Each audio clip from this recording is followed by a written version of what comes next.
Buenas noches, bienvenidos a todos. Gracias por acompañarnos en nuestro segundo conversatorio de la Fundación Summer con apoyo de Starbucks.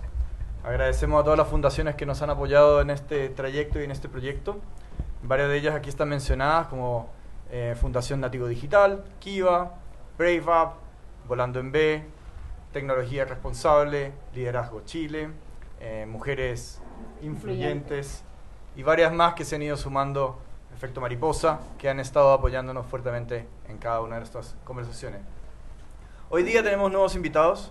Tenemos con nosotros, vamos a hablar hoy día en específico de convivencia escolar digital. Tenemos invitado a Claudio Lerma, que está aquí a mi derecha.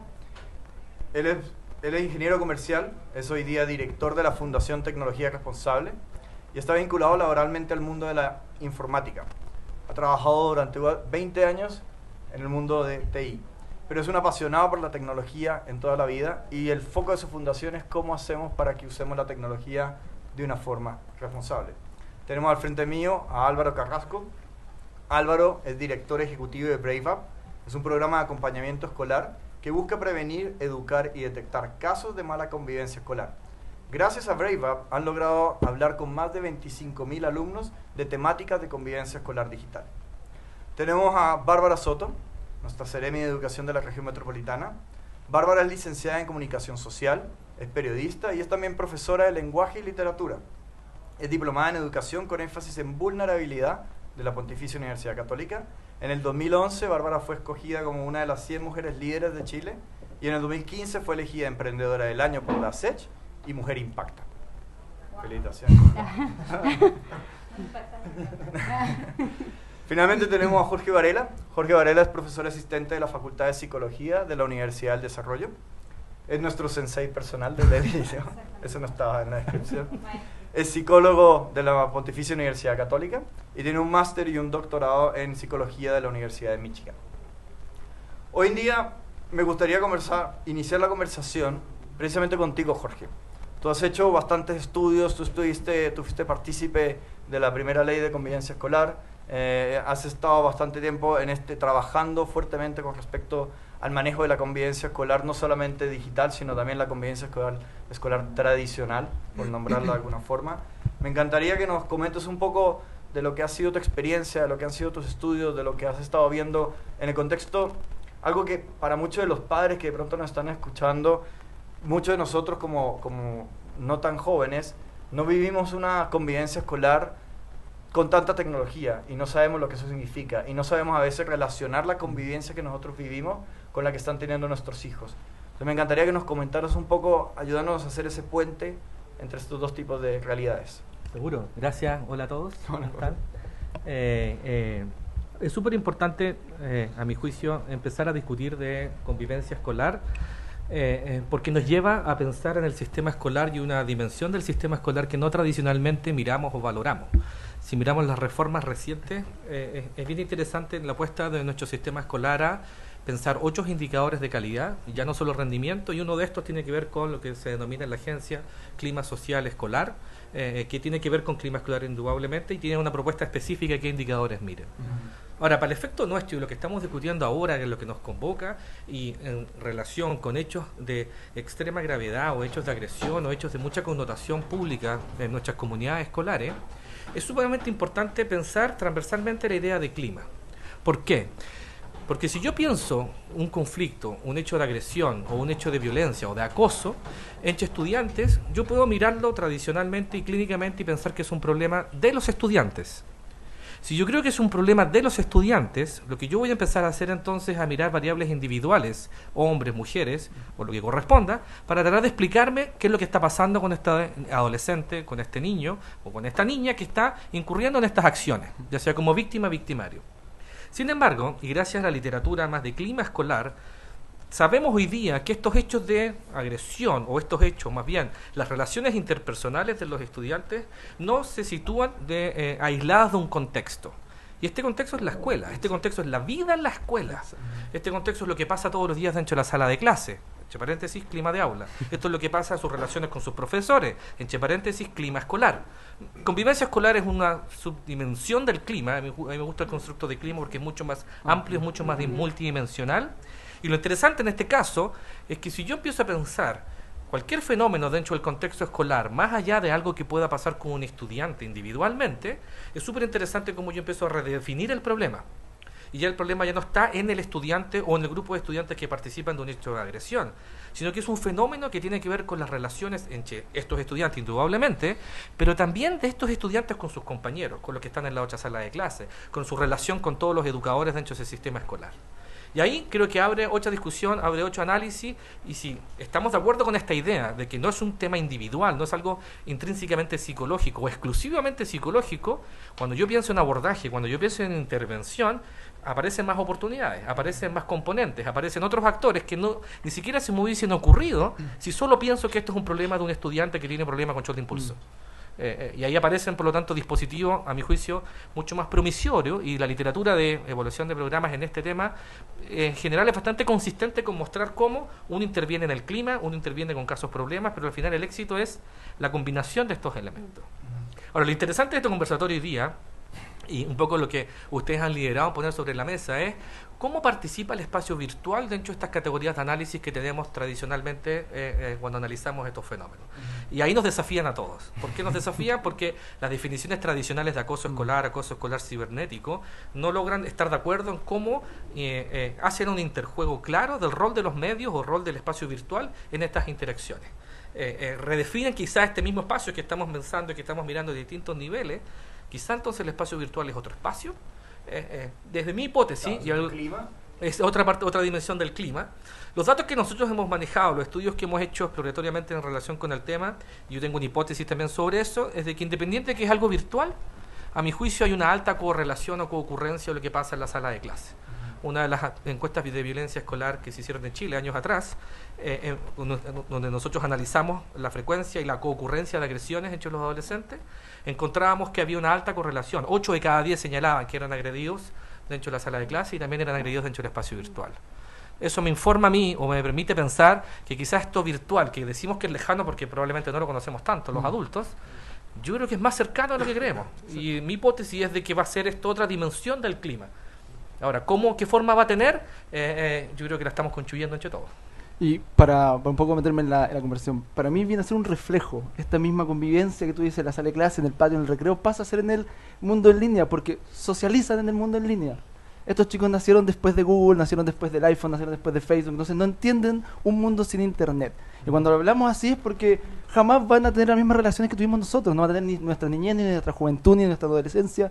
Hoy día se piden pololeo por WhatsApp, hoy día se patean por WhatsApp. O sea, es su forma de relacionarse. Entonces, cuando nosotros analizamos esta convivencia escolar digital, y yo creo que de todo lo que hemos conversado, me encanta que se diga así, como convivencia escolar digital, es un reflejo del día a día. Es lo que pasa. Lo único distinto es que es en otro lugar. La plaza en la que nosotros jugábamos, la plaza en la que nosotros íbamos, hoy día se llama Fortnite. Nuestro diario de vida, cuando escribíamos y éramos más chicos, hoy día se llama Instagram. Son las mismas relaciones, las mismas actitudes, los mismos comportamientos que históricamente hemos vivido en el mundo offline, que hoy día tienen un espacio en línea. Y nosotros, como adultos, tenemos que entenderlo así.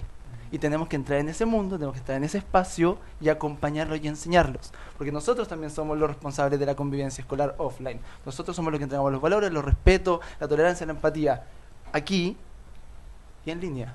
Y somos nosotros los que estamos educando en eso. Entonces también tenemos que agarrarnos de ese área familiar que tiene que también ser responsable en eso. Es justamente en el tema familiar, es que tenemos que meternos más los adultos y invitar a los adultos a que se involucren más en el tema de aprender qué es lo que están haciendo los niños, o sea, qué es lo nuevo que viene.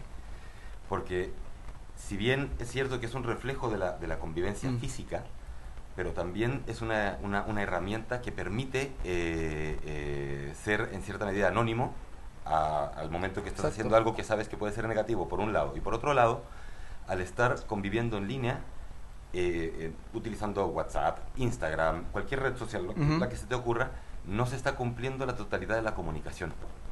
Porque la comunicación abarca tres variables, que es la comunicación corporal, la verbal y el tono. Y cuando tú estás escribiendo, faltan dos. Claro. Entonces, eso genera que haya una comunicación incompleta y también puede derivar en situaciones que van a ir a grabar a alguien en algún momento. Y eso también es digno de enseñarse dentro del ambiente de los papás. Sí, de esta mentoría digital que hoy día, lamentablemente, todos los adultos que nos están viendo van a tener que transformarse, porque es clave esta... Nosotros, cada vez que hablamos con los papás, les decimos lo mismo. Los papás compran los teléfonos celulares, los papás compran el plan de datos, y los papás le entregan muchas veces a edades que son inapropiadas, que son demasiado pequeños. Nosotros les decimos la famosa nana tablet. O sea, mi bebé está llorando y le pongo la Peppa Pig y automáticamente se queda en paz. Estamos descansando muchas veces en la tecnología, asumiendo y creyendo que nuestros niños y nuestras niñas son expertos en la tecnología, y no lo son. O sea, no saben lo que es la huella digital, no entienden el problema del grooming, no saben los daños que hace el ciberbullying o la violencia escolar digital, como también debemos de decirlo. Y es importante que los eduquemos, que estemos ahí, que estemos presentes, que los acompañemos en este trabajo. Porque asumimos muchas veces que solo por que sepan deslizar un dedo o cambiar un video ya pueden cuidarse, y no es así.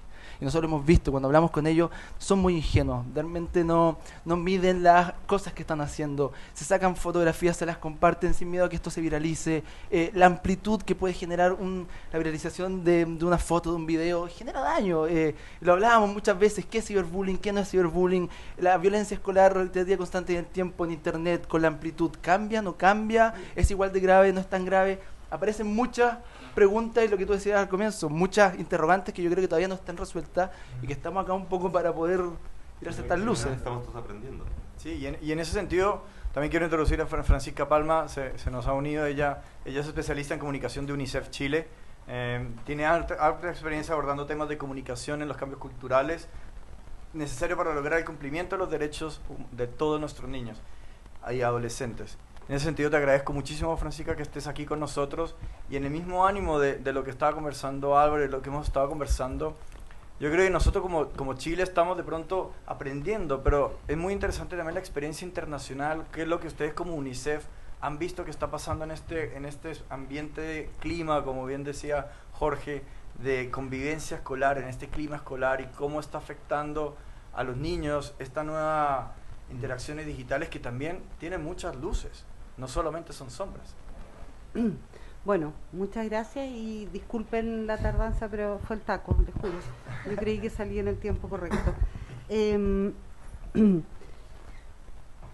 Cuando a uno le plantean una invitación como esta, dan ganas de hablar de tantas cosas que tienen relación con esto, desde los adolescentes, la familia, la escuela, el rol de la educación, etcétera. Y bueno, y la experiencia personal, etcétera. Lo que yo quiero tomarlo desde dos temas. Uno, para UNICEF, las redes el mundo digital es una gran oportunidad para todos los niños del mundo. Y uno no puede demonizar este problema dentro de lo que ha significado para los niños del mundo estar conectados. Creo que para nosotros hoy día, para Chile hoy día, se le presenta como un problema de país desarrollado con herramientas de subdesarrollado. Y en ese sentido creo que es muy complejo abordarlo. Hay mucha gente tratando de entender cómo tomarlo, cómo abordarlo desde la escuela, desde los padres, desde los profesores, desde los propios adolescentes. Entonces, creo que los datos mundiales dicen que los jóvenes entre 15 y 24 años son el grupo más conectado en el mundo, y el 71% está en línea, en comparación con el 24%, por el 48% de la población global. Entonces, este grupo es el más conectado. O sea, un 71% de los jóvenes están conectados a nivel global. Sí. Versus un 40% de un 48% de los adultos, de la población total, es decir, de este grupo grande, este es el más conectado. Los menores de 18 años representan alrededor de 1 de cada 3 usuarios de Internet en el mundo. Los conectados son Z. Bueno, tenemos muchos datos como a nivel mundial, pero también UNICEF mira la parte del vaso medio lleno, porque esto significa que niños del mundo que no tienen ninguna posibilidad de conocer el resto del mundo, hoy día a través de este mundo digital y estas pantallas, se acerca a otras realidades, tiene acceso al conocimiento, se pueden hacer grandes avances en temas de emergencia. Cuando hay una emergencia y hay redes sociales, pueden ser de una gran utilidad. Nosotros lo hemos visto acá con los tsunamis, bueno. Entonces, creo que tiene muchas oportunidades y algunos problemas. Este es uno de los problemas. Exacto. Dicho esto, creo que el tema hoy día es la violencia. El tema hoy día es el maltrato entre distintas personas, entre adultos y niños, entre niños y entre pares. Hoy día UNICEF lanzó otro estudio mundial sobre violencia en las escuelas. Se llama Violencia en la escuela, una lección diaria. Y entonces dice que 150 millones de niños entre 13 y 15 años declara haber experimentado violencia entre pares en las escuelas y en sus inmediaciones. Que es una cifra abrumadora, digamos. En todo el mundo, algo más de cada 3 estudiantes entre 13 han experimentado acoso y peleas físicas. Los datos de Chile que entrega la Superintendencia de Educación también dice que en Chile los niños tienen agresión física en algunos más entre octavo y cuarto medio, entre cuarto básico y octavo y tercero y otro. Entonces, lo que yo creo es que se introdujo un instrumento que se llama teléfono móvil, que se suma a tener una herramienta más para hacer violencia.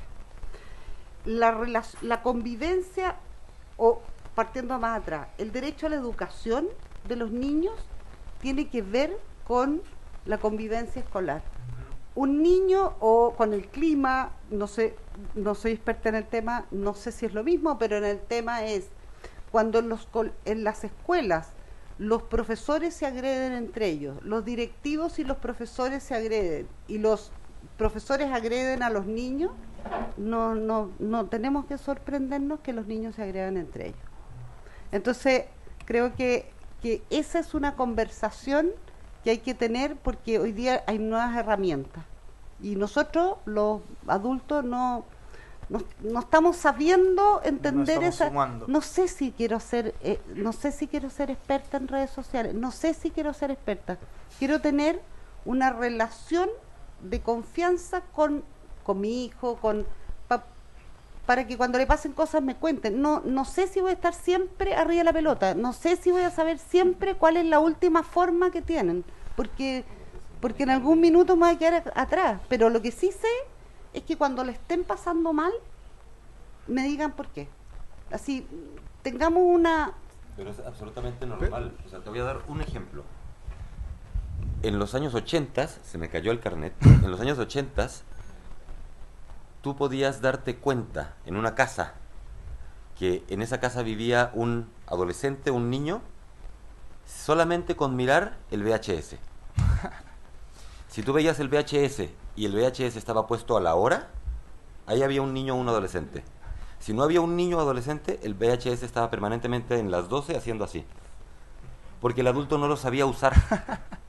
Es absolutamente natural. O sea, hoy día los niños usan la tecnología de una manera natural porque nacieron y la vieron y ya estaba. Nosotros somos inmigrantes. Ellos son nativos digitales, nosotros somos inmigrantes digitales. Y de esa forma podemos aprender, vamos a llegar al país digital, podemos aprender el idioma, pero siempre vamos a tener acento. ¿Ya? Como yo, que viví en México muchos años y se me quedó, claro, estuve 2 meses en México y se me quedó pegado. ¿Ya? Entonces, pero es absolutamente natural. Pero el acento igual te permite comunicarte. Absolutamente. Y ahí eso es lo que tenemos que entender. Es el aprendizaje que tenemos que entregar. Los adultos tienen que incluirse. Tenemos que incentivar esa inclusión. Ahora yo... de veras, disculpa. No, por favor, Bárbara. No, sí. Quería colgarme un poco del tema del derecho a la educación. A mí me pasa que cuando cuando llegamos al gobierno y a nosotros, a mí me dicen, nuestra misión es entregarle el derecho a la educación a los niños, y me pongo a trabajar en eso, entregarle el derecho a la educación, también hay otro derecho, que es el derecho a la integridad. Y ahí es donde yo me pregunto si nosotros estamos cumpliendo con ese derecho. Porque el derecho a la educación lo estamos trabajando, le buscamos matrícula a los niños, que ningún niño que fuera del sistema, que los niños se reintegren, etcétera. Pero yo creo que tenemos ahí una deuda con el derecho a la integridad de los niños. Y ahí es cuando yo llego como a la Ceremi. Cuando yo era profesora, dicho sea paso, siempre decía que me da rabia que no conozcan la sala de clase, las autoridades y todo. Entonces llego como con la sala de clases detrás y digo, vamos a innovar, vamos a lograr que los niños lleguen a la universidad, les vamos a crear oportunidades, vamos a decirles que todos son iguales, etcétera, etcétera. Como en lo que yo había trabajado en toda mi vida, en fundaciones relacionadas con entregar oportunidades.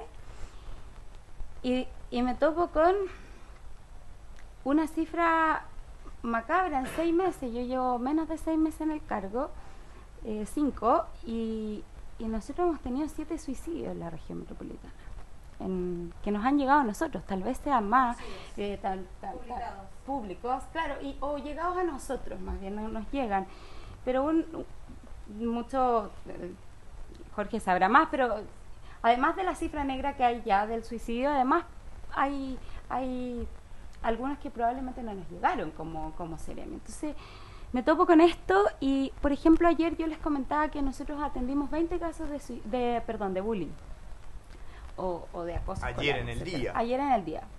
Entre las provinciales y la... Entonces nos vimos como sobrepasados y ahí nosotros dijimos, de repente hay que ponerle un apellido al concepto calidad, y ese apellido fue tranquilidad y felicidad, porque van de la mano.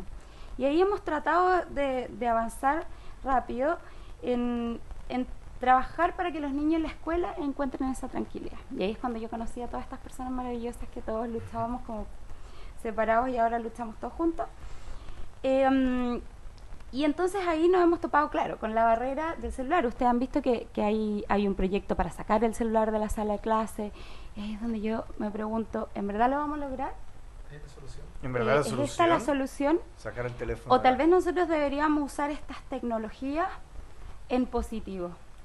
Pero encontrar una forma, y no es que haya descubierto la rueda porque estoy todavía pensándolo con ustedes, en lograr utilizar lo digital sin perder la gracia del tacto, de lo que decían ustedes, de la mirada. Y en eso juega un tremendo rol el profesor y también la familia. Y eso es lo último que quiero decir, es que este problema también lo hemos tratado mal como apoderados, decir esto es trabajo del colegio, y lo hemos tratado mal al colegio al decir esto es trabajo de los papás y este es tema familiar. Porque la verdad es que si trabajamos por separado no vamos a lograr nada. Entonces, por eso a mí de verdad me encanta el concepto, más allá de que es el concepto gubernamental de Chile, lo hacemos todo calidad para todos, y todo el concepto de todos es que de verdad si no estamos todos, el tema de la convivencia no va a mejorar, porque acá necesitamos que trabaje la familia y la comunidad escolar.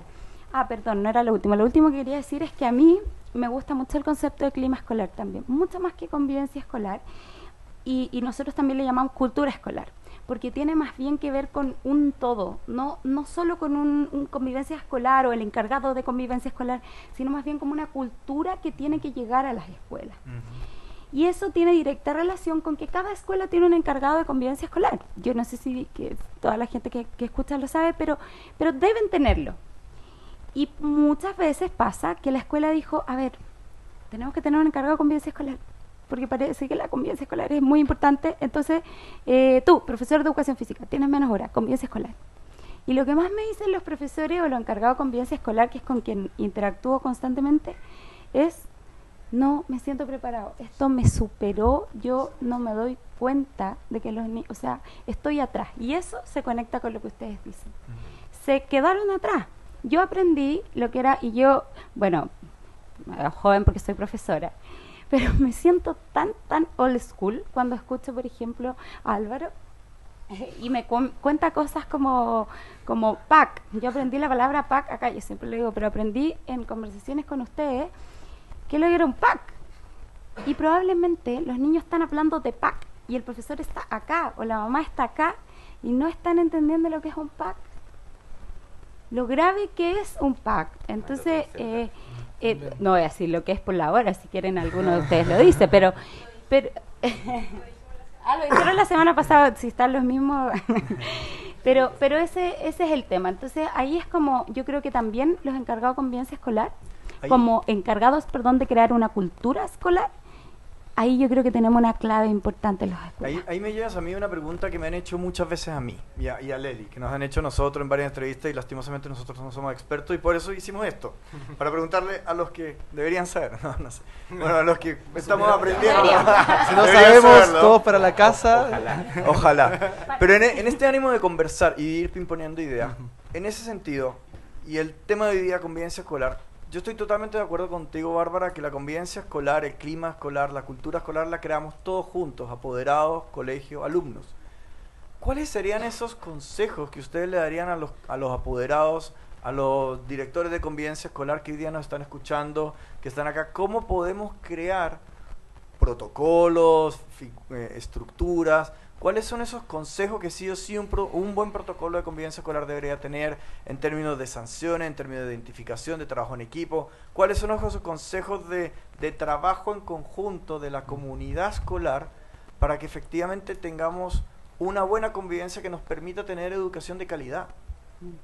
Yo puedo hablar de protocolo y yo creo que Jorge es mejor en familia. ¿O no? Como con mi familia, dices tú. Yo espero.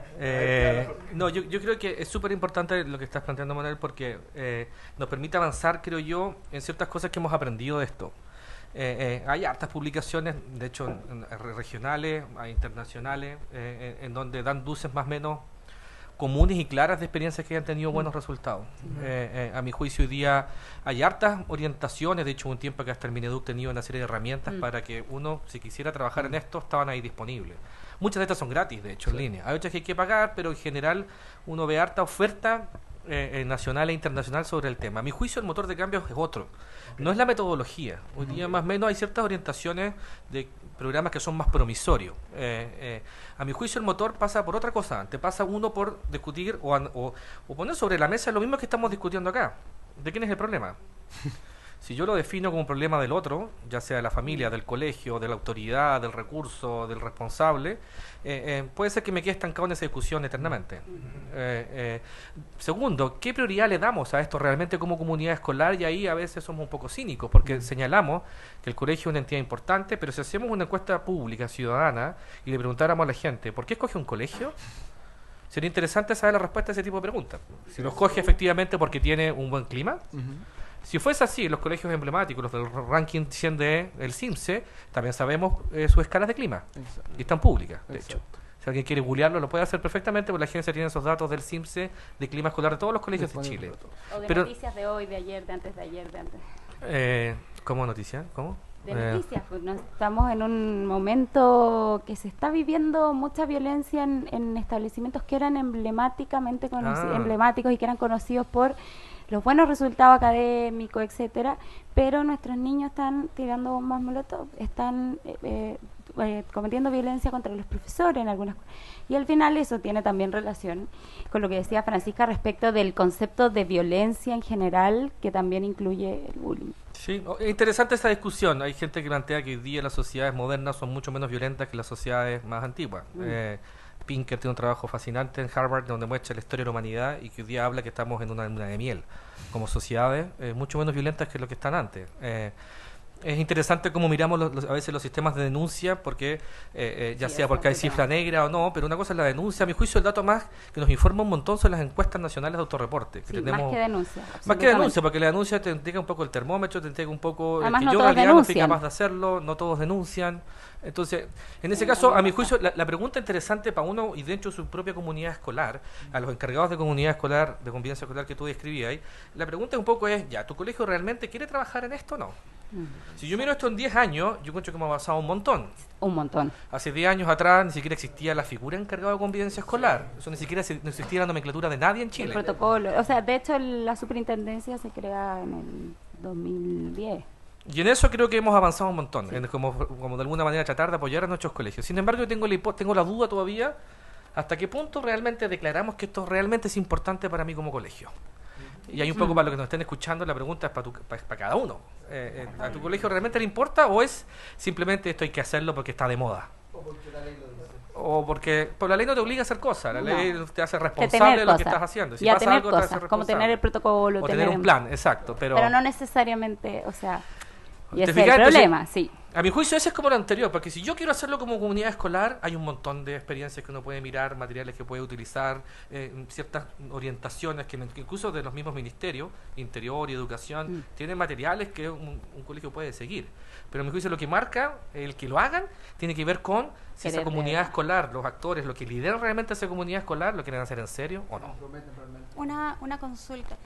Según esa apreciación, entiendo que cada comunidad escolar es distinta Sí, sí. y en consecuencia cada comunidad escolar debiera aplicar los protocolos de una manera especial adaptada a su realidad y a su personalidad, que son distintas. Así Su es. proyecto escolar. Así es. Su proyecto que es Así es. totalmente distinta. Por lo tanto, concluyo que la responsabilidad es parte de cada una de las comunidades escolares. Los protocolos Porque una de escolares, las cosas que muchos me han preguntado, mamás por ejemplo, y otras personas, ¿cuáles son los personajes en un caso de bullying? Yo creo que eso ya lo dijimos y está absolutamente claro. ¿Qué instituciones deberían dar apoyo? También hablamos de la familia, que es una cosa absolutamente integral, no es la familia a exclusión del colegio o el colegio a exclusión de la familia, acá es absolutamente todo. Pero una pregunta que es muy dolorosa es ¿por qué la víctima, por qué generalmente la víctima, para no decir siempre, si logra sobrevivir, que no fue nuestro caso, que logra sobrevivir a la agresión, tiene que salir del colegio y cambiarse de colegio, y por qué el agresor se queda feliz en el colegio dando fe de que ganó, de que simplemente el otro era, no sé, alguien depresivo o sinceramente no era suficiente y él era, ellos son suficientes o tienen un poder distinto, no lo sé, pero la víctima se va fuera expulsada como quien pierde una batalla y el agresor se queda celebrando. Entonces, ahí me preguntan, ¿por qué permiten que esa sensación de injusticia, de impotencia, se genere en los papás y no existe una ley que aplique una sanción, no existe un protocolo? ¿Cómo poder responder eso? Yo entiendo que el protocolo tiene que aplicarse, depende de cada comunidad. Y si una comunidad no lo quiere aplicar, o sea, no quiere establecer un protocolo de una manera clara, precisa, con sanciones preestablecidas, no te digo sanciones de tipo penal ni de tipo pecuniario, pero sí con vías de al menos mostrar, que el agresor pueda mostrar a la víctima, reincorporémonos los dos. ¿Cómo le responden a esos papás que te dicen aquí hay injusticia y además de injusticia hay impotencia? ¿Qué se hace? ya, en la teoría, el protocolo tiene que ser, por supuesto, basado en el proyecto educativo del colegio, pero siempre siguiendo normativas y reglamentos que son súper claros. Y ese protocolo, por ejemplo, el de expulsión, cuando un niño es comprobado que acosó a otro, etcétera, siempre el protocolo de expulsión es complicado porque tiene que ser un proceso justo. Entonces, ¿qué significa un proceso justo? Significa que la superintendencia, cuando le llega la denuncia, tiene que hacer una investigación, pero también el colegio, cuando hace una investigación y finalmente decide, por ejemplo, expulsarlo, tiene que seguir ciertos protocolos. Por ejemplo, enviarle una carta al papá, que el niño tenga un tiempo de respuesta, luego puede ser expulsado, luego llega a la superintendencia, si no llegó antes, llega después, la superintendencia ve si el proceso fue debidamente hecho y luego incluso existe la posibilidad de que lo reintegren, ¿cierto? Pero eso un poco se ha transformado en este último tiempo. Y el superintendente ha sido súper claro en decir, cuando el proceso está debidamente hecho, o sea, fue un proceso justo para todas las partes, ese niño no debería volver a la escuela. Ahora, nosotros como Minedu tenemos que preocuparnos de que ese niño no quede fuera del sistema, porque ahí entra la figura del agresor. Y ahí yo quiero decir que no creo que un niño nazca malo, no creo y estoy segura. Un niño no nace con ganas de violentar a otro, con ganas de... Y también tengo ciertas teorías de que el bullying no nace siempre con ganas de hacerle un daño a otro, que ustedes me pueden dar más sus teorías, sino más bien quizás a veces parte como juego, quizás con afán de poder, quizás con otro objetivo que no es maldad. Entonces, ese niño que es la figura del agresor, a mí me parece que también es víctima de algo, no necesariamente la familia. El otro día escuché que decían, pero es que ese niño le debe pegar la familia. No necesariamente. El agresor no necesariamente el papá le pega, pero muchas veces el papá no tiene idea, no se puede imaginar que su hijo está agrediendo a otro. Porque dice que hice mal, y tiene diferentes razones. Pero a mí me parece que esa figura del agresor no puede ni quedar fuera del sistema, porque es un niño y tenemos que generar, garantizar el derecho a la educación, y es víctima también. Entonces ahí es donde yo creo que tenemos que trabajar con ambas partes, con el agresor, con el agredido y con los testigos, bueno, con las tres partes. Yo creo que el tema de las expulsiones y de las cancelaciones de matrícula son el fracaso del colegio. Así, un colegio que expulsa y un colegio que por razones académicas, por razones de comportamiento, es un fracaso del colegio. Tú no puedes tener un niño desde pre-kinder en el colegio y darte cuenta en tercero medio que tenés que echarlo. Hiciste mal el trabajo. Así, lo que se llama la comunidad escolar es la que es responsable de la convivencia escolar. Y en estos protocolos o manuales de convivencia, los manuales de convivencia son un papel donde se pone de acuerdo la comunidad escolar en qué reglas vamos, cuál es el rayado de cancha que vamos a tener. Hace 10 años, más o menos, sí, 10 años ahora, atrás en UNICEF Chile se hizo un estudio sobre manuales de convivencia en Chile. Claro, que fue increíble. Se tomaron, no sé, 100 y tantos manuales de convivencia de distintas escuelas. Y se analizaron estos manuales de convivencia, como qué cosas decía. No tengo las cifras claras, pero les quiero decir que un porcentaje altísimo de lo que firmaban padres, apoderados, directores, profesores y alumnos eran inconstitucionales. El 50% era. Es decir, el colegio ponía como parte de la regla del juego cosas que no se pueden hacer.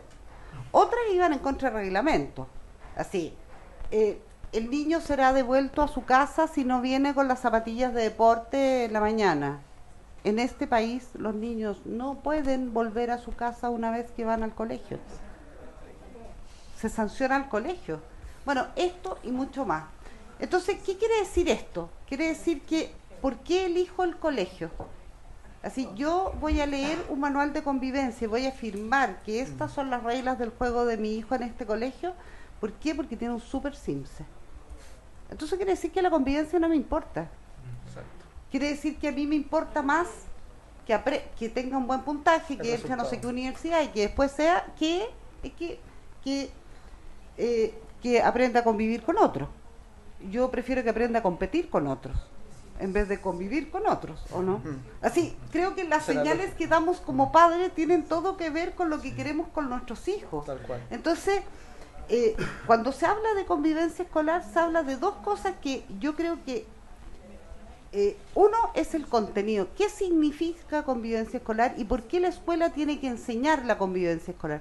Porque la escuela es la ciudad de los niños, es donde aprenden los niños y los adolescentes a convivir con otros.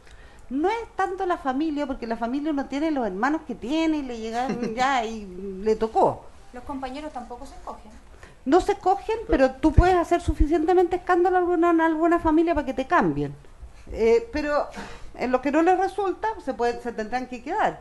Pero si yo tengo una mala convivencia escolar que dura apenas 12 años de mi vida, que 12 años en la vida de un niño es todo, entonces quiere decir que yo así salgo a la calle después. Así, resuelvo a patadas. Resuelvo. Las cifras del 2018 de la superintendencia habla que la violencia de los niños, el 54% de los niños entre empujones, golpes, patadas, 54% dicen haber tenido. Y la anuncia mayor en tercero básico. Claro, de ese estudio. Entonces tú decís, ¡ah! Y se mandan insultos por WhatsApp. Hace encuentro que es lo menos. Si el 54% se pega físicamente. Entonces, lo que quiero decir es como nos enfocamos hacia este instrumento pequeño que nos está haciendo mucho daño. Pero esto tiene que ver con la convivencia. Y el último punto que quiero decir es como el aprender a vivir con otros sí es responsabilidad de la educación y es parte de la calidad de la educación. Cuando uno habla, el derecho a la educación es el derecho a calidad, y cuando uno habla de calidad, habla de convivir con otros. Si a mí el colegio no me enseña a convivir con otros, es un derecho que no se me está cumpliendo y yo puedo reclamarlo.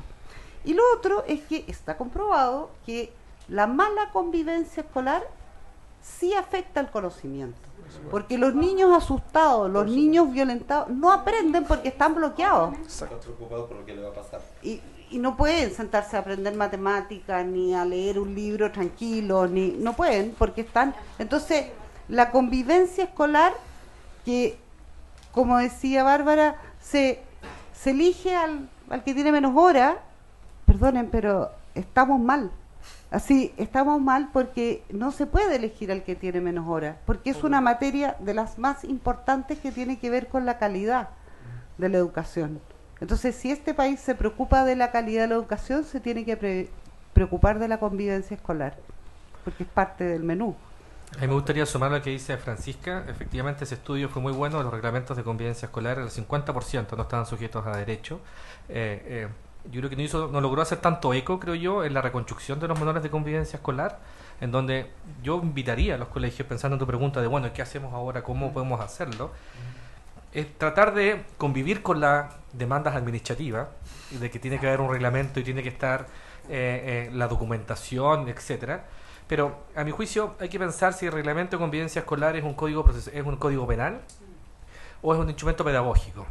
Y si es un instrumento pedagógico, a mi juicio, la pregunta es otra. Pues la pregunta es no solo pensemos en la sanción frente a la falta, que tiene que haberla. Aquí tampoco se trata de que da lo mismo lo que uno haga. Pero sí, a mi juicio, la pregunta es anterior. Y la pregunta es anterior en tratar de pensar cómo queremos convivir. Y ese documento, reglamento, manual, llamémoslo con lo que queramos llamar, a mi juicio debe ser capaz de plasmar eso. A tal punto que uno llegue a cualquier colegio y hable con cualquier integrante de esa comunidad escolar, un niño, un adolescente, un educador, un profesor, la persona que abre la puerta, y tenga claro eso en 2 o 3 palabras. ¿Cómo quieren convivir ustedes acá? Siempre debería el Pero reglamento. el otro tema que se da ahí es que tampoco el colegio tiene cómo garantizar que las familias, que los apoderados, leyeron el reglamento. Sí, porque lo filman. Y yo lo filmé. De acuerdo, lo firman, pero No, yo no lo he firmado. pero eso, Muy mal, pero eso no significa... Te lo firmaron. Muy mal, pero leerlo no es obligación. Es obligación, de acuerdo, pero eso no significa que Que sea efectivamente fue leído y entendido. O sea, La entendido, firma es pero- un requisito de ingreso. Sí, De acuerdo, pero tú lo puedes firmar y no lo leíste. y lo firmaste igual. exactamente. Y lo firmaste igual porque es un requisito de ingreso, porque Sí. no lo firmó, no es... Cumpliste el requisito de De ingreso. acuerdo. Ahora, a Y raíz hay del veces tema en que tampoco se específico firma, del sí. espacio virtual, a mi juicio, por eso yo tengo la hipótesis en mi cabeza que el espacio virtual, un poco lo que tú dices, me hace mucho sentido. No nos asombremos que esto se traslade a otro escenario, el escenario virtual. Entonces, bajo esas mismas premisas, a mi juicio, el espacio virtual es un espacio que también forma parte de tu comunidad escolar. Y ahí, más que sea un problema para un colegio, a mi juicio es una oportunidad. Porque incluso, aunque yo diga, no me voy a hacer cargo de esto porque pasó un sábado en la noche, al día, igual te va a hacer cargo, igual te va a llegar a tu colegio. Te va a impactar. No va a ser aislado lo que pase, exacto, va a impactar igual en lo cotidiano en tu comunidad escolar. Entonces, Pero- aunque no entendamos bien el espacio virtual, Sí. a mi juicio sí tiene que ver con lo que estamos discutiendo. Pero retrocedamos. Volvamos a prekinder, donde todavía no existe el espacio virtual. Empiezan a pasar los años y ¿quiénes son los que crean ese espacio virtual para que haya esta convivencia digital? Las familias, porque somos nosotros los que compramos el teléfono celular. Entonces, nosotros cuando tú me preguntas ¿qué podemos hacer ahora como adultos? Nosotros siempre decimos acuerdos comunes. Desde prekinder o kinder empezar a conversar a qué edad entregamos el teléfono celular, a qué edad contratamos el plan de datos, a qué edad todos vamos a estar 12 años, lo que decía Jorge, vamos a estar 12 años juntos acompañando este proceso. ¿Qué tal si nos ponemos todos de acuerdo y entregamos a la misma edad y vamos todos mentoreando, vamos todos ayudando y los problemas de convivencia escolar digital empiezan a disminuir porque estamos todos aprendiendo en conjunto? Pero es cosa de que un niño traiga el teléfono celular y lo ponga en la sala de clase y explota la bomba. No, Todos más quieren aún- estar más conectados. aún si tú te das cuenta como para que un niño tenga acceso a una red social, etcétera, tiene que cumplir un requisito de edad. Sí. Y normalmente es el papá o la mamá el que le crea la cuenta cuando el niño tiene cuando el niño tiene 10 años y tiene que tener Mira, 13. 9 meses. El otro día me contó una mamá que su Claro, hijo tenía o le crean la 9 cuenta al perro, meses. no importa. Pero El bebé tenía 9 meses de edad y ya tenía cuenta en Instagram. bueno, O sea, ya y ahí nos vamos ya. y como dato, en la Unión Europea, hoy día, o sea, en todo el mundo, salvo en la Unión Europea, la gente empieza a utilizar WhatsApp legalmente Ujú. a los 13 años. En la Unión Europea cambiaron la edad, el límite de edad para WhatsApp es 16 años. Sí, con el GDPR. Exactamente, con el GDPR. ¿Ya? Entonces, también esa es la otra cosa. A esos papás yo les digo papás sabotaje. ¿Ya? A mis hijos, y lo que trato de transmitir justamente es que se cumpla con ese requisito, porque en el fondo tú le estás diciendo, bueno, doblemos la regla un poquito. Total, tienes 10 años, no importa, vamos a decir que tienes 15. Porque todos lo hacen. Y todos lo hacen. Es la normalidad de Y cuando estos tratas cabros. de no hacerlo, empiezas a ver a tus hijos alienados del resto, y ellos te están presionando para que puedan estar incluidos en el grupo, lo empiezan a pasar mal, etcétera. Hay algunos papás que te enganchan, pero el resto te sabotean. Y eso es un tema de reflexión, y es reflexión grupal. O sea, familia no es solamente papá, mamá, hijos o cualquier figura que se les pueda ocurrir. Familia es el curso también. Ujú. Entonces, todos tienen el mismo objetivo, un grupo de personas con el mismo objetivo. Eso es familia. Yo quería decir una cosa. Yo creo que a cada medio de comunicación que se suma a nuestro mundo, siempre le tenemos miedo. Y eso es como cultural, es parte de los miedos que tiene la gente, el mundo, el hombre a lo nuevo. Yo siempre me acuerdo de mi abuelo que tenía una radio y se sentaba a escuchar las noticias y solo podía escuchar las noticias. Y después, cuando nosotros estudiábamos con música, era horroroso. Así, de verdad no se puede estudiar con música, porque mi mamá era un escándalo, porque no se puede estudiar con música. ¿Cómo vas a tener...?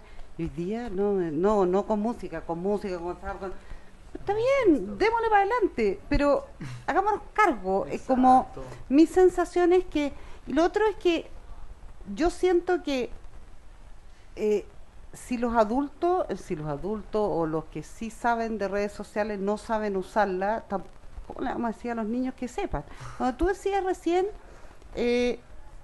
esto es como un diario de vida y hoy día el diario de vida, no, eso no es como un diario de vida. El diario de vida tenía candado.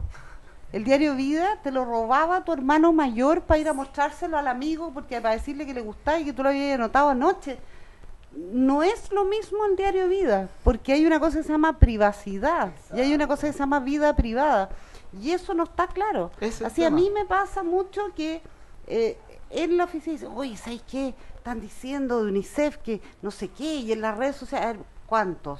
¿Quiénes? Así tú sentís que te están gritando en el oído, pero no te están gritando en el oído. Así, creo que hay una dimensión de esto que tiene que ver con la privacidad, con la plaza pública, con no podemos enseñarle a los hijos, así, sí podemos enseñarle a los hijos lo que es la vida privada. Y quiero, para esto, terminar un poco en esto que tiene que ver con el tema de los derechos y el tema que tiene que ver con el desarrollo progresivo de las responsabilidades. Los derechos, a partir de los derechos del niño se crean dos tipos de papás. Los papás que le tienen terror a los niños, porque ahora tienen derecho. Entonces, como tienen derecho, no le puedo decir nada. Entonces, su responsabilidad de crianza queda ahí a través de los derechos. Y otros que no creen en los derechos. Como no creen en los derechos, porque yo los crío, es mío, es propiedad privada mía, este niño, yo le pongo una disciplina dura. Es decir, aquí hay un intermedio que tiene que ver con el desarrollo progresivo.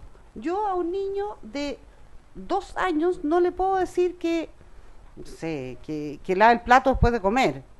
Pero a uno de 6 sí puedo. Y uno puede ir traspasando responsabilidades. Nosotros lo que hacemos como sociedad es no dar responsabilidades, no traspasar responsabilidades, porque la responsabilidad tiene una consecuencia, el compromiso tiene una consecuencia, y después hacer campaña para que vayan a votar. Entonces, de verdad...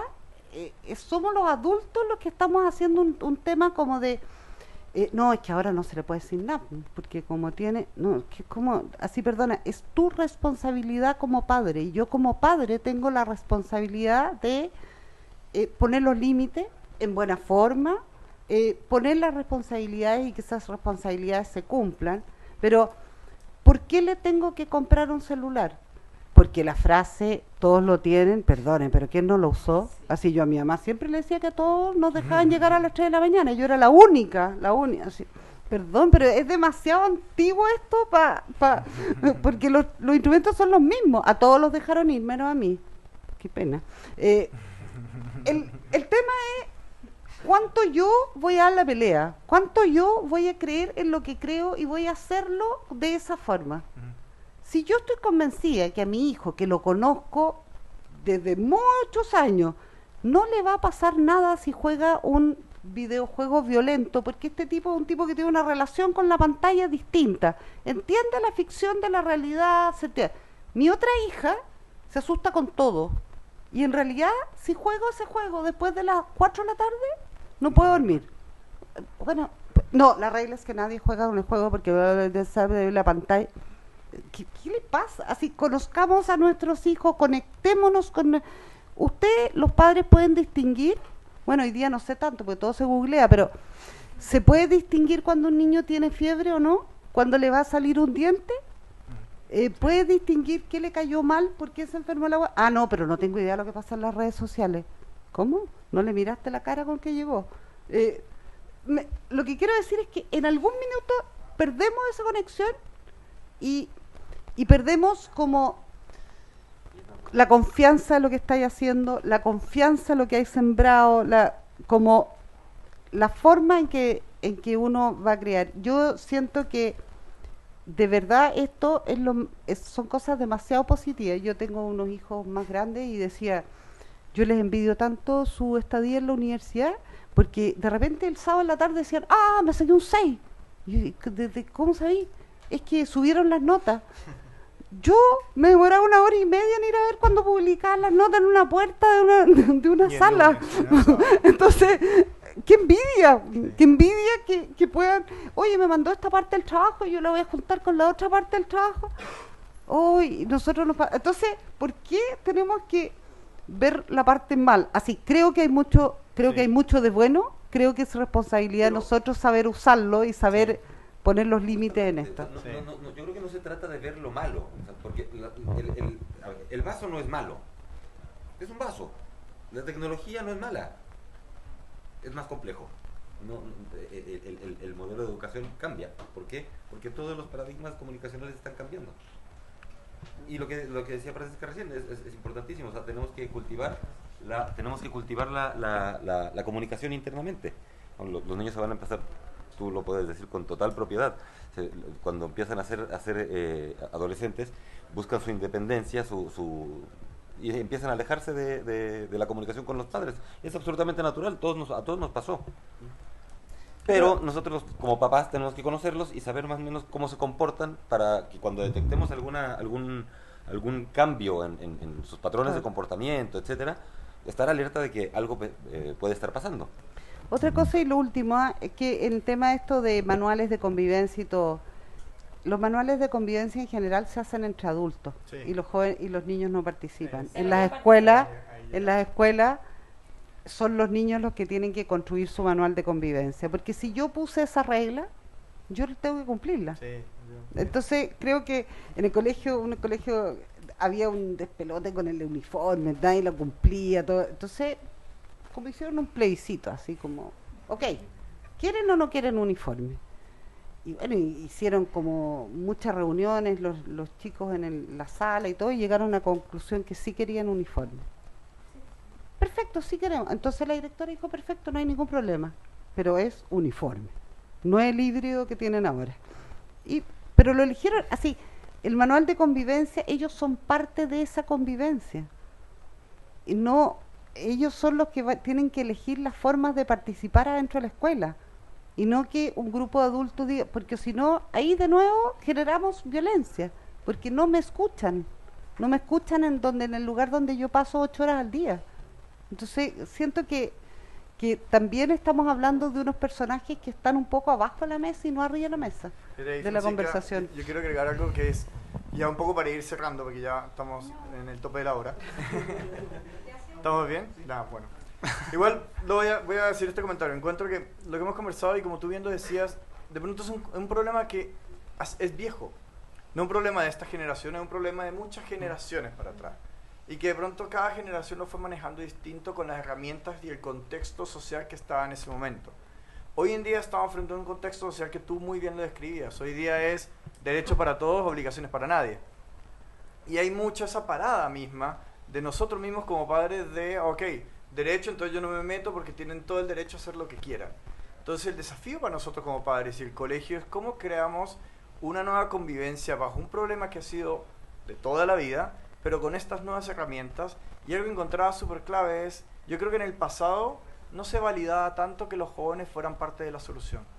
Y yo creo que hoy en día estamos en una sociedad en la que eso sí se puede hacer. Y por ende sí podemos, y eso honestamente a mí es lo que me motiva de estar haciendo lo que estamos haciendo, y estar haciendo esa conversación y estar liderando, entre comillas, algo, esta es la oportunidad para resolverlo para futuras generaciones. Porque si incluimos a los jóvenes, que son los que lo viven, y los empoderamos, les decimos, aquí tienes la posibilidad de tú ayudarnos a crear ese manual de convivencia, ayudarnos a crear cómo queremos tener una convivencia en nuestro colegio, que no sea de los adultos, sino que sea de ustedes, jóvenes, en acuerdo entre ustedes, vamos a poder crear una sociedad que llegue en acuerdos rápido. Si les enseñamos desde chicos a llegar a acuerdos, después cuando sean grandes va a ser más fácil. A nosotros los acuerdos nos llegaban hechos. Nosotros las materias que teníamos que hacer no teníamos mucha opción de opinar, nos llegaban hechas.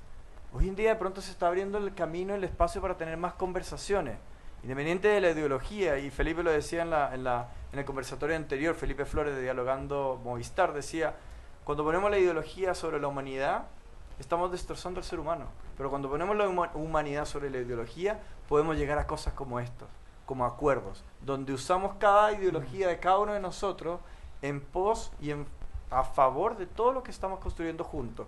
Y eso me permite decir una cosa, estos conversatorios sí, están solamente adultos porque estamos dirigiéndolos para los adultos, pero estamos queriendo hacer conversatorios con jóvenes.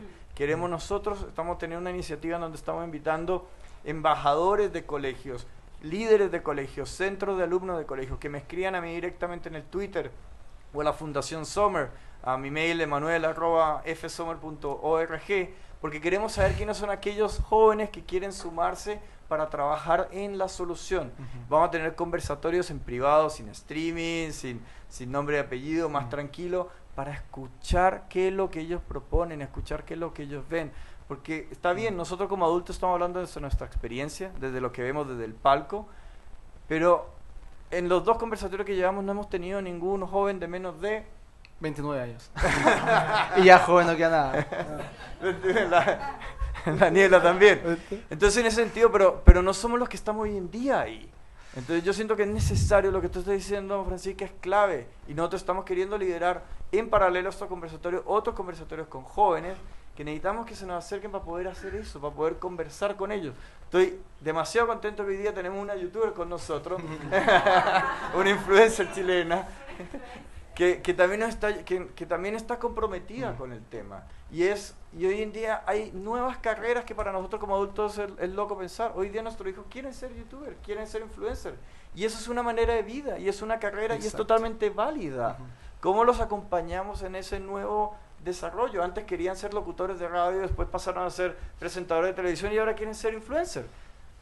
Y tenemos que estar ahí como adultos también. Es parte de la evolución de las comunicaciones. Y tenemos que acompañarlos, no podemos dejarlos solos. Aunque sea nuevo, distinto, extraño para nosotros, no lo entendamos, tenemos que estar ahí. Es nuestra responsabilidad. Exactamente. Ahora, yo quiero decir una cosa, y también tenemos que aprender a hablarle a los niños y a los jóvenes. Si ustedes se dan cuenta de la publicidad de bullying o contra el bullying, toda la publicidad históricamente, perdón Pablo si me está mirando porque esto es idea de un publicista espectacular, toda la publicidad que ha existido desde el 2010 hasta acá, que es cuando vino la primera, es dirigida a los adultos. Yo los insto a revisar toda la publicidad que hemos tenido en Chile y toda es dirigida a adultos.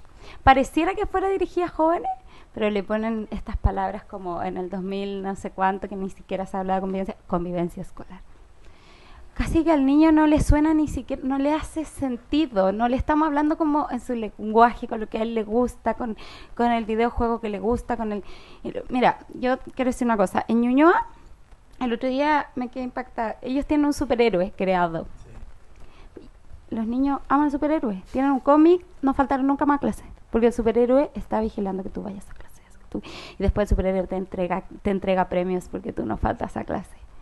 Como que ese concepto de hablar con los niños como a su edad, tú tenés la denuncia más grande de bullying en tercero básico, ¿y cómo le decía al niño en tercero básico que está haciendo bullying? O sea, no, como que siento que nos quedamos en la conversación de adulto y no la bajamos a los niños en su vocabulario, su lenguaje, sus dolores, sus pasiones. Y eso tiene relación con algo que decía Álvaro, que es que como que yo siento que hay un desapego de los adultos a los niños desde sus sueños y sus anhelos y sus pasiones. Todavía, desde nosotros, hasta ahora. Si el niño quiere ser músico, mira, o sea, tenemos muy pocos papás que le dicen al niño, sé músico, sé el mejor músico, pero más que ser el mejor músico, esfuérzate en ser músico, como ustedes. O sea actor o actriz, este concepto desde los años no sé qué, que te dicen, bueno, pero tú no querés tener familia, querés ser actor, ¿cómo vas a mantener una...? Entonces como que hay un desapego, claro, o sea, como que hay un desapego de los sueños de los niños con el papá, con los papás. Entonces desde ese desapego, y más sumado a que los adolescentes, porque el ciberbullying está muy concentrado en la adolescencia, más sumado lo de los sueños y sumado a la adolescencia, que además los jóvenes no siempre quieren hablar con los papás, no es siempre su referente el papá, muchas veces incluso es el profesor, un amigo. Entonces, ¿cuán probable es que tu hijo esté sufriendo bullying o esté haciendo bullying y tú no tengas idea? Es súper probable, y quizás no es ni culpa del papá, sino más bien porque de verdad los niños en la adolescencia es un proceso natural que generan un desapego. Y ahí yo creo que la clave desde los papás, hablando ya de la familia, también desde los profesores, es como meterse en los sueños, las pasiones. Yo creo que cuando tú valoráis un talento a un niño, sea cual sea, desarrolláis esa pasión y fomentáis a seguir, yo no sé si es, pero es lo que siento que he trabajado yo en mi vida con mis alumnos. Yo siento que desde esa lógica generáis confianza y se abren espacios que tal vez estaban cerrados. Una pregunta, pero yo creo que es para todos, porque me han asombrado tanto con las respuestas que ya no quiero escoger.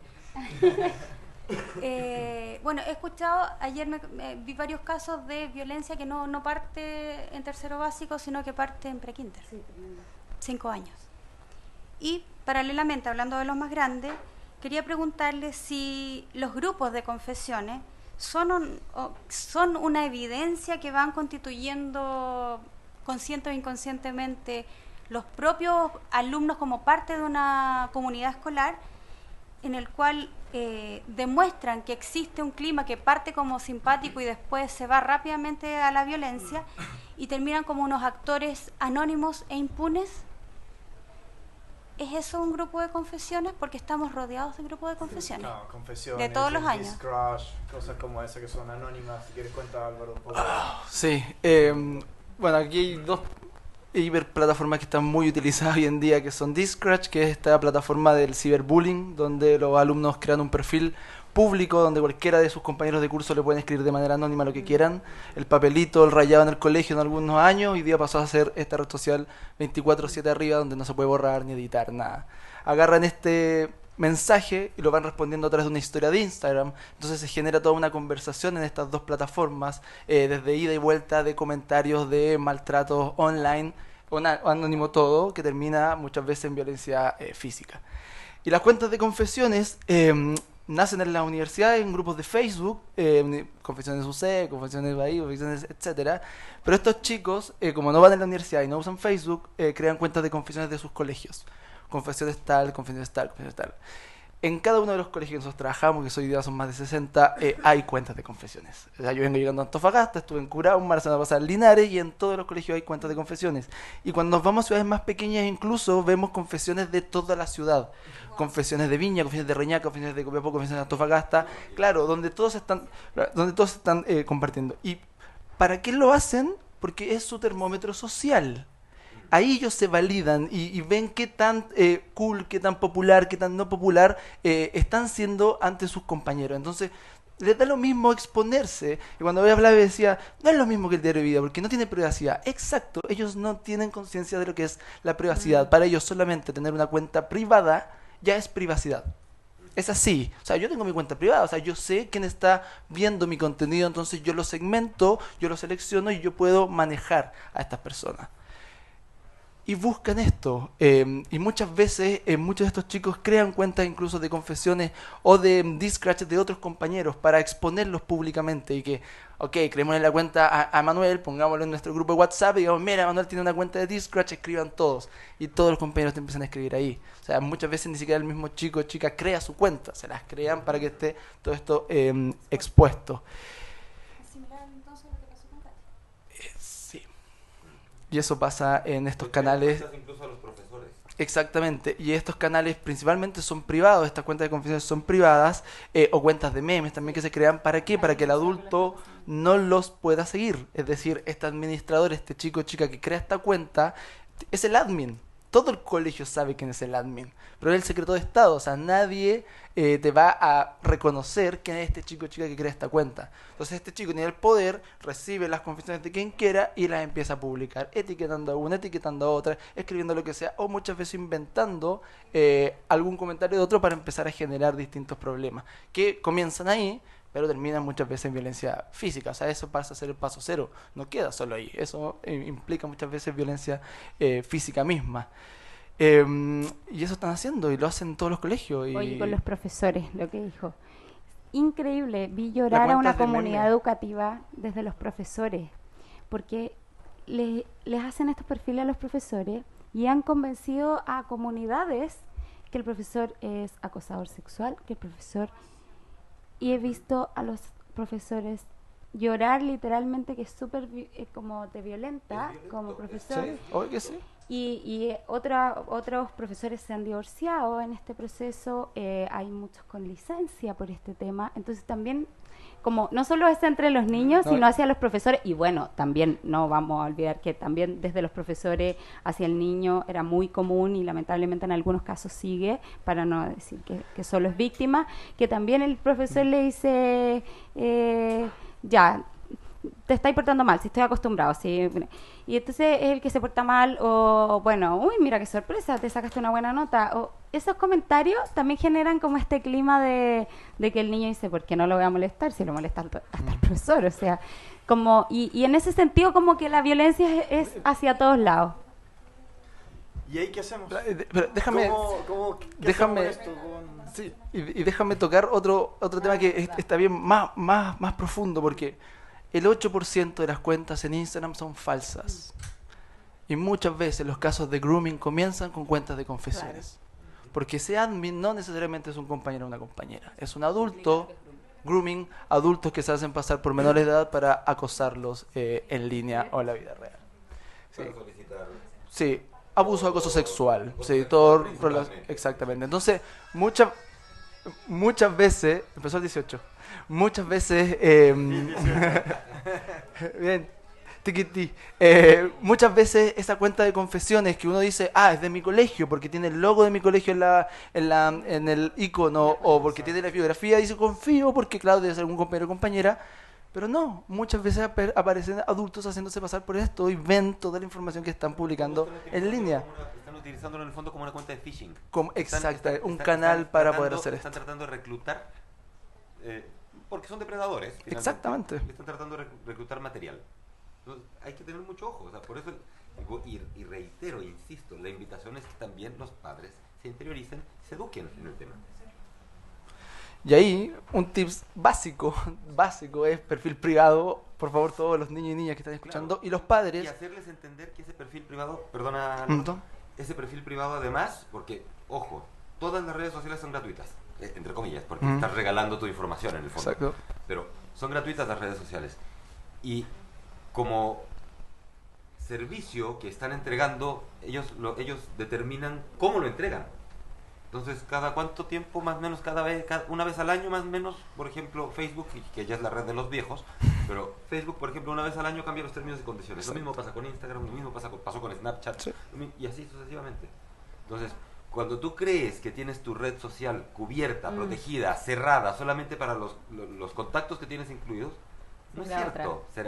O te cambian los términos y condiciones y ya no está bloqueada. Y seamos sinceros también, yo de los 20 y tantos mil chicos con los que he hablado, ninguno ha leído los términos y condiciones de uso. Además, y los adultos tampoco. Y bueno, tampoco nosotros, pero no, ahí... De hecho, la pregunta es esa, o sea, ¿cuántos saben que hay que cumplir con un nivel de edad para...? Y ahí también entramos a esta tierra de nadie que es Internet, porque uno dice, ya, responsabilicemos las redes sociales, preguntémosle por qué no están haciendo nada. Viejo, ellos no tienen menores de 14 años conectados, porque nadie dice su edad real, o sea, tienen 30, 50, 80, hasta 100 años algunos, entonces es muy fácil de ellos protegerse detrás. Las redes sociales lo que hacen es que generan algoritmos para determinar si hay un comportamiento de menores de edad. Exacto. Y cuando lo detectan, lo expulsan. Bajan a cuenta. Por eso uno entiende entonces las cifras que te hablan de por qué nos preocupa el acoso escolar cibernético, no solo por lo que ustedes describen, que lo caracteriza en términos de recursos virtuales, sino que algunos plantean que tiene consecuencias peores que el acoso tradicional, independiente del correlato que pueda haber de las mismas personas o que forme parte de una dinámica. Y es interesante ahí pensar si esto es un subtipo o no, o algo bien propio, y el argumento a favor de eso es de que genera algo distinto a lo que genera una agresión tradicional. Sin embargo, yo vuelvo a mi punto anterior, y sobre todo cuando se planteaba acá la importancia de involucrar a los estudiantes, a los adolescentes, hombres y mujeres. El motor de cambio de eso igual pasa por los adultos del colegio. Claro. Por generar ese espacio, por abrir ese espacio, por creer en ese espacio. Absolutamente. Por lo tanto, validarlo, reconocerlo, darle una importancia. Absolutamente. Al menos a mí el mensaje más potente entonces ahí para los que estén escuchando de sus comunidades escolares es hasta qué punto estamos dispuestos a hacerlo. Y creo que la buena noticia es que hay colegios hoy día que sí lo hacen y hacen un muy buen trabajo con eso. Entonces la invitación creo es a que vean que sí es posible hacerlo y que no es algo cierto que genera más problemas, sino por el contrario. Yo creo que abre un montón de oportunidades si lo queremos hacer de esa manera. Totalmente de acuerdo. En ese sentido me gustaría, porque ya nos quedan 10 minutos, tenemos personas aquí también en el público, me gustaría también abrir el micrófono si alguien quiere aportar, hacer alguna pregunta, compartir algo en específico. Aquí hay una pregunta y aquí hay un micrófono.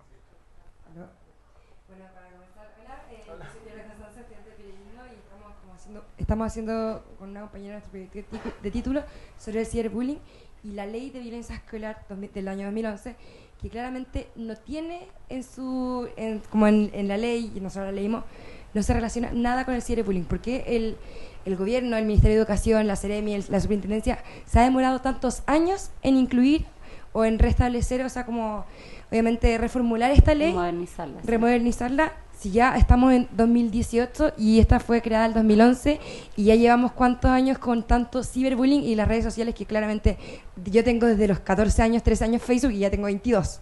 Entonces es como, lo encuentro entre que insólito y obviamente yo igual mentí con mi edad cuando me hice Facebook, no voy a estar con cosas, pero encuentro insólito que todavía, ya estando en el 2018, yo tengo primos de 13, 12 años que tienen Instagram, tienen celular, tienen Snapchat, que es una red social que usan sobre todo los niños de colegio. Ya para nosotros ya está el Instagram, pero para ellos Snapchat, que se pone la foto de 1 a 10 segundos, tú le puedes sacar pantallazo y queda por siempre, o sea, fregaste.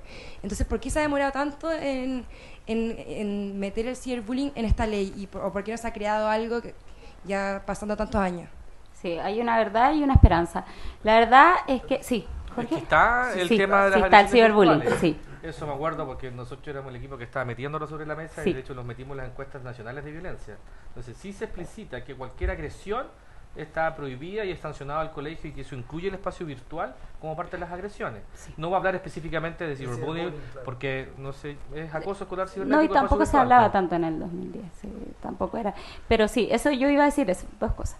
Que efectivamente está, pero sí, yo creo que se podrían haber hecho más esfuerzos hasta ahora en diferentes cosas como de actualización, de tipificación, etcétera.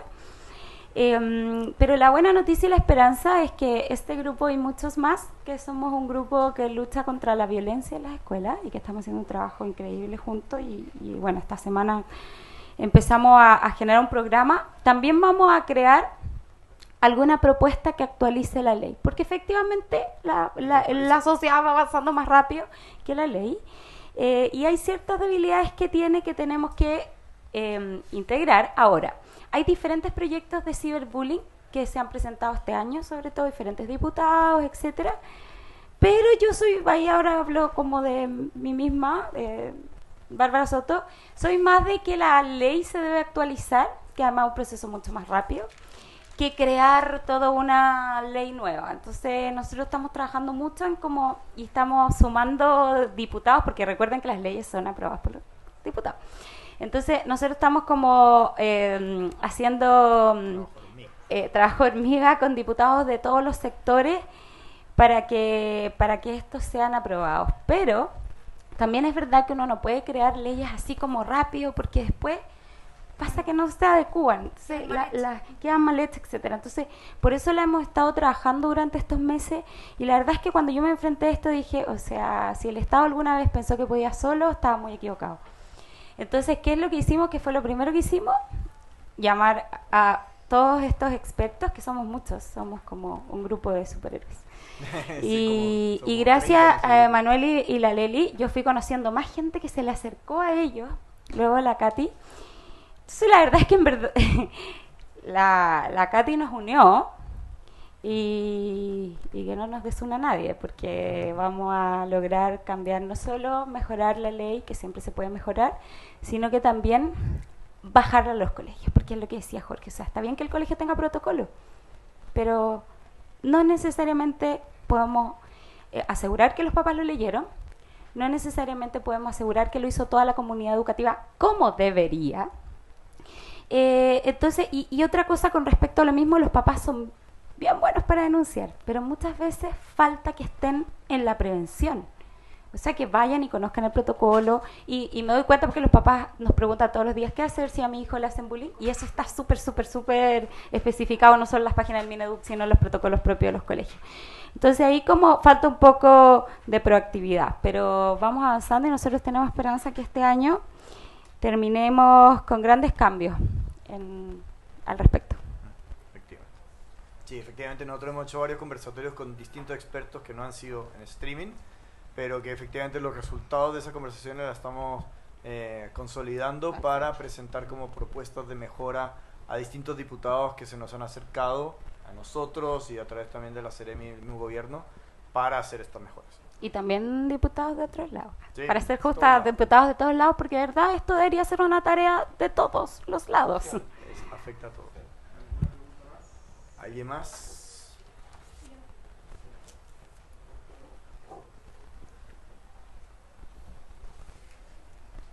Yo soy la compañera de Fiorella, que estamos trabajando juntas. Y mi pregunta es, hablando de que las personas que hacen el bullying o realizan el bullying quedan un poco impunes. Tú dices que tampoco se les puede dejar como aparte del sistema o algo así, pero ¿se piensa en algún tipo de sanción? ¿Se piensa en algún tipo de educación más allá? ¿Qué es lo que se está haciendo ahora para poder hacer igual que un poco esas personas paguen? Porque no pueden seguir como ahí por la vida felices, mientras el que sufre el bullying se tiene que ir cambiando de colegio, y la huella digital de una persona puede durar hasta 10 años en internet, que después puede hasta para afectarte siempre. para encontrar Para siempre. trabajo o cualquier para cosa. siempre, Sí. sí. No 10 años, dura para siempre. Para siempre. El otro día había un experto que salía que podía durar hasta 10 años. Puede ser a lo mejor más, yo no soy experta.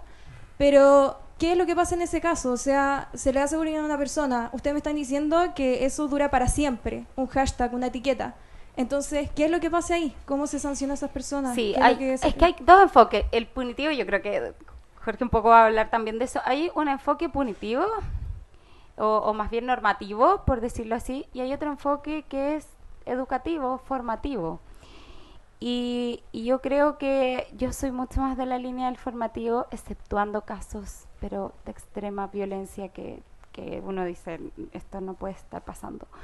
Pero sí yo creo, soy más del prevenir, o sea, de que estamos formando para que los niños entiendan, porque si nosotros solo castigamos, no hay ninguna posibilidad que nosotros cambiemos esto. Es como lo mismo que pasa, cuando nosotros creemos que vamos a acabar la delincuencia porque vamos a meter más gente a la cárcel. O sea, como, ¿cuál es la posibilidad de que así se acabe la delincuencia?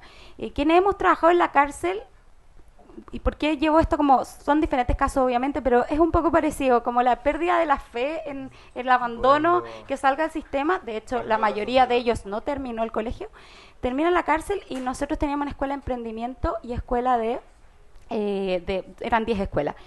Pero yo los mejores emprendimientos que vi en mi vida, las mejores obras de arte que vi en mi vida, fueron en la penitenciaría. Entonces ahí te preguntáis, ¿qué pasó? ¿En qué camino perdimos a este talento? Entonces yo soy mucho más de rescatar a ese niño y entender el por qué está como ejerciendo violencia sobre otro. Y de verdad es que ustedes no se pueden imaginar, yo sé que pareciera que fuera muy difícil, pero no me digan esos que han estado en la sala de clase, porque no es difícil. Si los niños, sobre todo en la adolescencia, yo soy profe media, hay formas de contenerlos, de entenderlos, de escucharlos, de quererlos, de abrazarlos, y parece súper básico. Pero si a mí me dicen que es básico, yo les digo que fue la única forma en que yo encontré en que en mi curso jamás hubo violencia, están todos en la educación superior, y era un curso con 96% de vulnerabilidad. Entonces, de verdad, yo creo que tiene más que ver con la formación. Ahora, en la manera más normativa, existen protocolos súper claros de expulsión, y ayer, de hecho, presentamos un proyecto de ley que, en casos de extrema violencia y que afecta al resto de la comunidad, ya el protocolo es más corto, entonces se puede al niño expulsar en 5 días, pero el niño tiene 5 días para responder, pero se puede expulsar en forma instantánea en vez de mantenerlo durante todo el proceso. Pero ahí, por supuesto, el Mineduc lo que tiene que hacer, nuestra misión es rescatar a ese niño y tomarlo en otro colegio, porque no hay ninguna posibilidad que lo dejemos como abandonado al sistema. Ese es como tenemos esa responsabilidad, no solo moral, sino que legal. Jorge, te agradezco, agrega tu respuesta, porque sé que conozco bien lo que hemos conversado contigo en ese tema, pero aprovecho de pedirte, junto con tu respuesta, también ve haciendo un cierre de lo que ha sido para ti foco tip principal para los que nos están viendo con respecto a convivencia digital. A ver, tu pregunta es súper interesante porque releva hartas cosas. Cuando tú decías esta persona pague por lo que hizo, lo que yo escucho de eso, entonces, que queremos una sanción, y ahí es súper interesante tu analogía con el sistema penal. ¿Para qué tenemos un sistema penal? Hasta donde yo entiendo, lo tenemos para que nuestras personas que cometieron alguna infracción por X razón se reinserten en la sociedad. Exacto. Hace no muchos meses atrás hizo público, ¿cierto?, como algunos personeros públicos destacaban la tortura que hubo de personas que estaban en la cárcel con electricidad en sus cabezas. Yo honestamente no creo que nuestro sistema penal esté pensado para torturar personas en la cárcel. Por lo tanto, detrás de tu pregunta es ¿qué hacemos con el agresor? La entiendo, porque da rabia. Y da rabia porque ¿por qué el agresor se queda en el colegio y la víctima se va? A mi juicio eso era lo más urgente que discutíamos hace años atrás para tener una ley, porque antes de eso no había ni una ley, y antes de eso estaban al amparo y los colegios hacían literalmente lo que querían con eso. El paso siguiente, yo creo ahora, es que si tenemos esa normativa, ¿qué marca una diferencia? Y ahí podemos mirar experiencias más académicas o de intervención. En el contexto que la efectividad de los programas de acoso escolar en general no es muy alta, funciona mejor con los más chicos que con los más grandes, hay todavía un gap en en los agresores más duros, en aquellos que participan permanentemente de este tipo de situaciones de abuso contra los otros. Y hay que ser honestos, y que no te vendan humo, que venga el experto mundial, porque efectivamente hace poco Vinstra publicó en Holanda un metaanálisis de que efectivamente estos programas funcionan menor con la punta de la pirámide, que se llama. Es menos efectivo, básicamente, con aquellos que participan ya en una dinámica más consistente de agresión. Sin embargo, yo creo que es interesante ver lo que decía otro psicólogo suizo, Anatol Pikas, que planteaba lo que mejor ha funcionado, dentro de lo poco que ha funcionado el tema con la punta de la pirámide, una instancia, una figura de justicia restaurativa. Si el agresor no hace nada, no solo hay una impunidad. Yo no quiero verlo como impunidad, porque me suena mucho a proceso penal. A mi juicio el agresor tiene que reparar lo que hizo. Porque muchas veces se da que el chiquillo no visualiza y no dimensiona lo que están haciendo. No son psicópatas en potencia o protodelincuentes, como dicen algunos, sino son sujetos en formación. Por lo tanto, más que buscar la sanción, porque entiendo que da como rabia por lo que hizo, porque es una situación de abuso, yo creo que es más estratégico y ha sido más efectivo lo que proponía Picas, que era un sistema de restauración y que está bien descrito como él lo propone, hacerlo paso a paso, y que esta persona o este grupo, en vez de ser sancionado y castigado y mandados para la casa, expulsados del colegio, no, pues ahora tienes todo el resto del año para reparar lo que hiciste. ¿Qué crees tú que puedes tú hacer ahora para que tu compañero se sienta mejor? ¿Qué crees tú que tú y todos nosotros podemos hacer para estar más contentos y pasarlo mejor en el colegio? A mí me seduce más esa A mí también, alternativa. 100%. Creo que ofrece más oportunidades, resguarda el derecho de educación para todos. De la integridad, de la calidad. Y un poco el mensaje como de cierre es que esto tampoco es tan fácil. Y un poco hagamos la analogía, si yo quisiera enseñarte ecuaciones de segundo grado, no lo voy a hacer durante una semana. No. Si tú quieres fortalecer el clima escolar de tu colegio, si solo le dedicas una semana, la semana de la buena convivencia, haz la analogía. ¿Cuánto de eso modifica la cultura escolar? Es bastante poco. En comparación con programas que han sido robustos en sus resultados, uno identifica estrategias durante todo el año. Durante toda la semana. Entonces, en ese sentido, mi comentario de cierre es de que hoy día esto es posible, hay experiencias internacionales, hay experiencias incluso nacionales súper interesantes, pero lo que marca una diferencia en esa trayectoria es que son aquellos que se han embarcado en esto, lo hacen de manera periódica, permanente y sistemática. No puntual, no aislada, no en reacción a un hecho de gran connotación pública. La buena noticia es que sí es posible, la buena noticia es que hay experiencias súper interesantes en relación con eso. Y ahí creo que todos sumamos desde las arenas o desde nuestros ámbitos de acción. Muchas gracias, Jorge. Francisca, palabras de cierre de parte de UNICEF. Yo creo que hay una parte de este todos que se ha hablado que a mí me echo de menos y tiene que ver con el tema de las políticas públicas y tiene que ver con el rol del gobierno. Así, conseguirse cifras de conectividad de niños en Chile es imposible. No hay. Hay un aporte de la empresa privada de algunas encuestas, hay un aporte... A ver, creemos que es un fenómeno nacional y no tenemos cifras. ¿Cómo se trabaja sin cifras?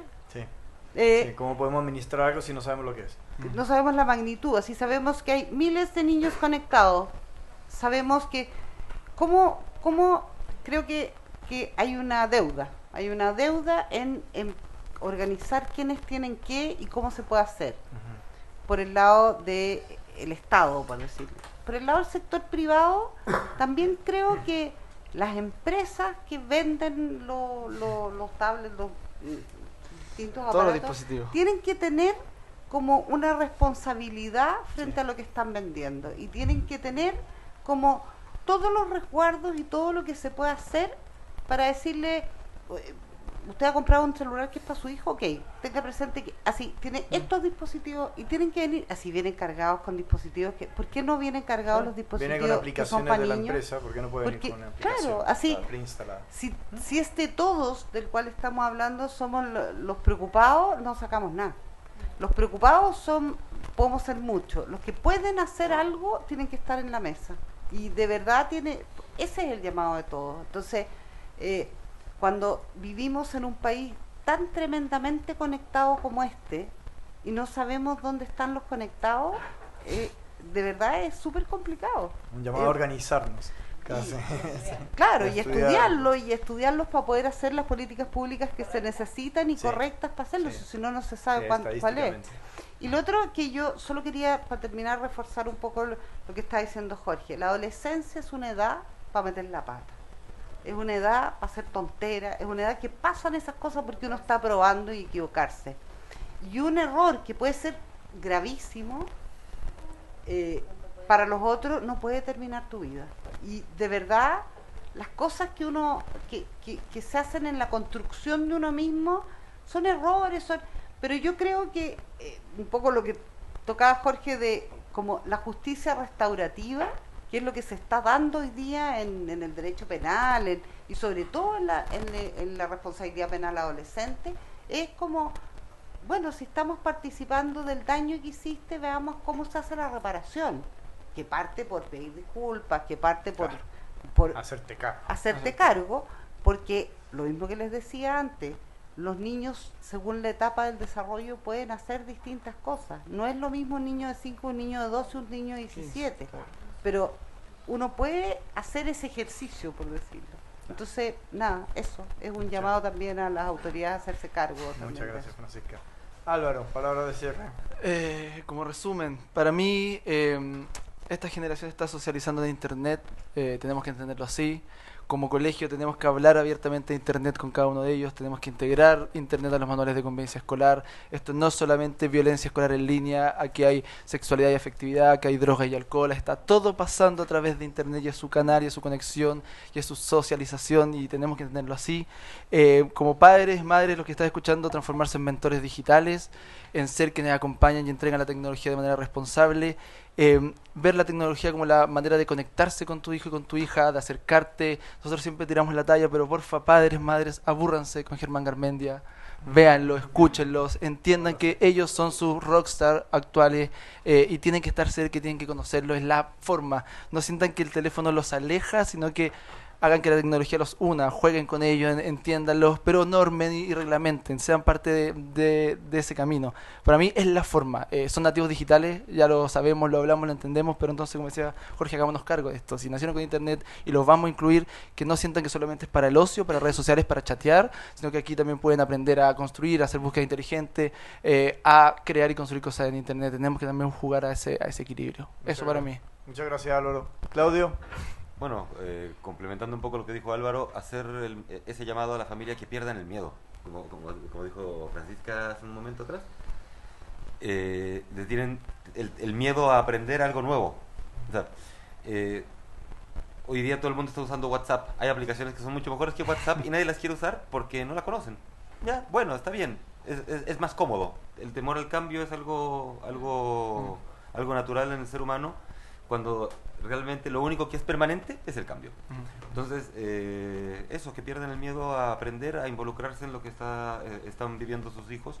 La socialización está en todos lados, en lo físico y en lo virtual, y hoy más que antes en lo virtual. Entonces, hay que estar ahí, acompañar. Muchas gracias, Claudio. Bárbara. Sí, respecto de la cifra, sí, a mí también me cuesta encontrar cifra a veces, así que por lo mismo, este año lo primero que hizo, de hecho, la ministra cuando llegó fue anunciar un estudio real de ciberbullying y de uso de redes, porque lo que tenemos efectivamente gira más en torno a las denuncias, que no siempre es la cifra real, porque muchos niños no denuncian y por diferentes cosas. Entonces un estudio real, así que tomamos eso porque es así, no podemos hacer una ley en base a cifras como quizás o internacionales, que están mucho más claras que nacionales. Y lo segundo es decir que la superintendencia empezó en el 2012, para que no me rete el superintendente, que antes me equivoqué y dije 2010. Y 3, como el consejo, aparte de todos los que ya dimos, así súper inmediato, es reflexionar cuán violentos somos nosotros por las redes sociales en este caso. ¿Cuánto nos duele a nosotros como adultos cuando alguien nos hace ciberbullying por redes sociales porque te equivocaste en una palabra, porque que es mi caso, porque por lo que sea? ¿Cuánto me duele a mí ese comentario? Infinitamente. Y no porque sea llorona, ni porque infinitamente te duele cuando alguien te dice algo. O sea, no creo que haya alguien que no le duela que alguien te escriba cosas ofensivas. Entonces, si un niño ve que el papá ofende a otro que no conoce, que no sabe de él, ¿cuál es como la posibilidad de que ese niño no use la misma herramienta? Entonces, yo creo que lo primero así a corto plazo como consejo es también nosotros estudiarnos a nosotros mismos. Mi hijo está sufriendo bullying. Cuando yo he estado presente, cuando yo he sido quizás violento con otro, o sea, ustedes se meten a Twitter y es una cosa macabra, pero es una cosa ofensiva tan grande para todos los lados.